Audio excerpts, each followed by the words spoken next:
அஸ்ஸலாமு அலைக்கும் வரஹ்மத்துல்லாஹி வபரகாத்து. உங்கள் இலியாஸ்.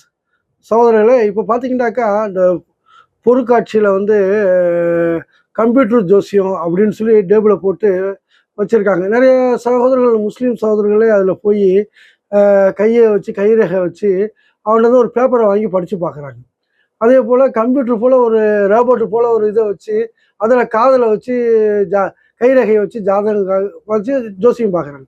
அடுத்தது பார்த்தீங்கன்னா, பீச்சில் வந்து பார்த்தீங்கன்னாக்கா, நம்ம முஸ்லீம் சகோதரர்களே நிறைய பேர் தெரியாமல் போய் அவங்கள்ட்ட போய் கிளி ஜோசியம், அடுத்தது ஒரு கம்பை வச்சு அவங்க ஒரு ஜோசியம் பார்க்குறான். அது இந்த மாதிரி எலி ஜோசியம், இந்த மாதிரிலாம் போய் கையை நீட்டி பார்த்துக்கிட்டு இருக்காங்க. இது எவ்வளோ தவறான விஷயம்னு சொல்லி அவங்க விளங்காமல் இருக்கிறாங்க. நபிகள் நாயகம் ஸல்லல்லாஹு அலைஹி வஸல்லம் சொல்கிறாங்க, யார் ஒருவர் வந்து ஜோசியம் கையை நீட்டிட்டாரோ ஒரு வாட்டி, அதை நம்பிட்டாருனாக்கா அவருடைய 40 நாள் தொழுகை அழிக்கப்பட்டு விடுன்றாங்க.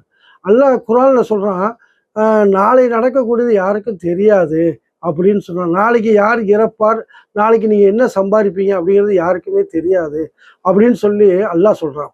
அடுத்தது சொல்கிறான், யார் வந்து இதை நம்பி போகிறாங்களோ அவங்க இந்த குர்ஆனை மறுத்ததுக்கான சமம் என்று சொல்லி போகிறாங்க. அல்லாஹ் சொல்கிறான். அதனால் வந்து இந்த மாதிரி விஷயத்தில் தயவுசெய்து யாரும் நம்முடைய சகோதரர்கள் போயிடாதீங்க. ஏன்டாக்கா இது உங்களை நரகத்துக்கு கொண்டு போயிடும். இதுக்கெல்லாம் காரணம் என்னென்னாக்கா, நம்ம மக்கள் வந்து வெறும் படங்களை பார்த்து ஏமாந்து இந்த மாதிரி போயிடுறாங்க. படங்கள், நாடகங்களை பார்த்து இந்த மாதிரி போயிடுறாங்க. ஏன்னா நம்முடைய பிள்ளைகளை வந்து குர்ஆன் ஹதீஸ் படி வாழ வைக்காததுனால அவர்கள் இதில் போய் கொண்டு போய் விழுந்து நரகத்துக்கு போயிடுவாங்க. அதனால் இந்த குர்ஆனை வந்து உங்கள் பிள்ளைகளை படிக்க வைங்க. உங்கள் குடும்பத்தாருக்கு இதை பற்றியே, குர்ஆனை பற்றியே அதிகமாக ஃபார்வர்டு பண்ணுங்கள். ஆனால் நரக நெருப்புலேருந்து உங்களையும் உங்கள் பிள்ளைகளையும் பாதுகாத்துங்க. சொல்லுவதுதான் எங்களுடைய கடமை.